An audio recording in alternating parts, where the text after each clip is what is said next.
الحمدللہ رب العالمین والصلاة والسلام علی سید المرسلین اما بعد۔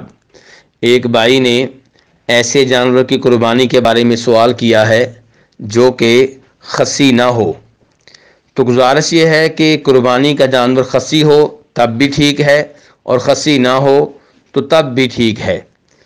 چنانچہ امام ابن ماجہ اور ابو داؤد یہ دونوں روایت کرتے ہیں جناب ابو سعید رضی اللہ تعالیٰ عنہ سے کہ نبی علیہ السلام نے سینگوں والے نر مینڈے کی قربانی دی، اور یہاں پہ لفظ بولا ہے فحیل، اور فحیل سے مراد یہ ہے کہ وہ بکرا خصی نہیں تھا۔ اور ایسے ہی آپ صلی اللہ علیہ وسلم کی دوسری حدیث میں جناب عائشہ رضی اللہ عنہا اور جناب ابو ہریرہ کہتے ہیں کہ نبی علیہ السلام 2 مینڈوں کی قربانی کیا کرتے تھے، اور وہ موٹے تازی ہوتے تھے، سینگوں والے ہوتے تھے اور خصی ہوتے تھے۔ اس حدیث کو بھی امام احمد اور امام ابن ماجہ وغیرہ نے روایت کیا ہے۔ تو خلاصہ کلام یہ ہے کہ قربانی کا جانور خصی ہو تب بھی ٹھیک ہے اور خصی نہ ہو تب بھی ٹھیک ہے۔ واللہ تعالی